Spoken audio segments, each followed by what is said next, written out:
Hello everyone, nandito tayo sa Cavinti, Laguna mga kaibigan.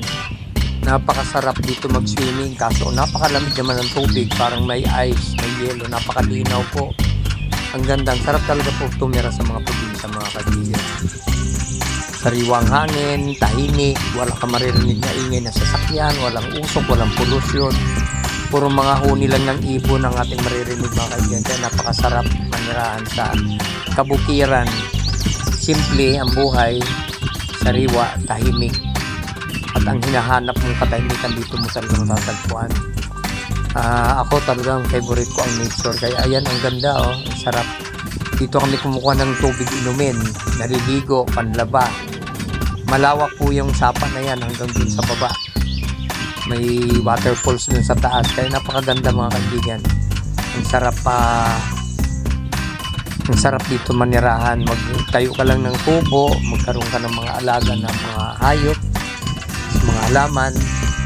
Napakasarap mga kaibigan, napakasaya. Kaya kung ang hinahanap mo ay talagang tunay na kapayapaan, tunay na katahimikan, sa kabukiran manirahan mga kaibigan, dahil talagang dyan mo matatagpuan ang tunay na hinahanap mong tahimik, payapa. Pwede ka nga dito magkaraoke dahil wala kang kapitbahay kundi puro puno.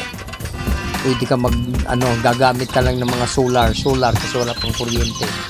Pero wala namang imposible na ngayon, may solar na electric fan. Marami ng mga solar na appliances ngayon na pwede mong dalhin dito. At napakaganda, tingnan niyo po, ang gaganda, ang lalaki ng mga fern, ng mga kaibigan. Tingnan mo oh, ang sarap magtayo dito ng fish pan. Sarap kaya manirahan sa kabukiran, hindi po ba?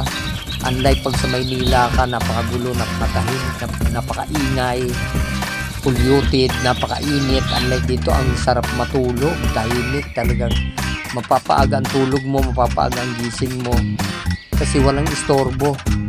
At the same time, ang weather talaga namang hindi mo mararamdaman ang summer dito dahil mainit ang Maynila. Dito malamig. Hirap nga maligo eh, ang tubig dito parang may yelo, ang lamig kahit na summertime, kahit na ngayon.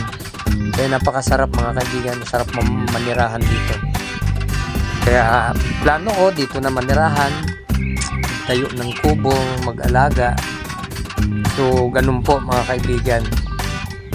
Hindi po ba? Dito po to sa Cavinti, Laguna. Medyo may kalayuan nga lang pero okay naman kasi tahimik. Ang hinahanap mong katahimikan andito talaga.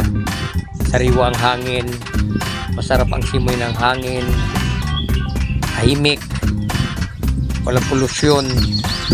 Talagang may peace of mind dito. Pwede ka mag-meditate, makipag-usap kay Lord. Mararamdaman mo ang kanyang presensya dahil talagang walang magulo, walang maingay. Hindi po ba? Napakasarap manirahan sa kabukiran mga kaibigan. Kunting sipag lang at tiyaga, mabubuhay ka naman dito eh. Kasi kung sa Maynila ka, lahat babayaran mo, bibili ka ng tubig, bibili ka ng lahat. Dito magtanim ka lang, masipag ka lang magtanim ng mga gulay, mga fruit trees. Sold na. Wala kang babayaran ditong ilaw, tubig, wala kang monthly bills. O hindi po ba? Walang stress. Kumbaga nais mo ng stress free, dito tayo manirahan mga kaibigan. Tara, sumama kayo sa akin kung gusto nyo ng tahimik na buhay. Safe, walang magulo, walang maingay, walang ugong na sasakyan, walang mga karambulan ng mga sasakyan. Hindi na kailangan mag-TV para wala kang mga bablitaan, mga masasamang balita. Wala ng social media. Mas maganda yung tahimik.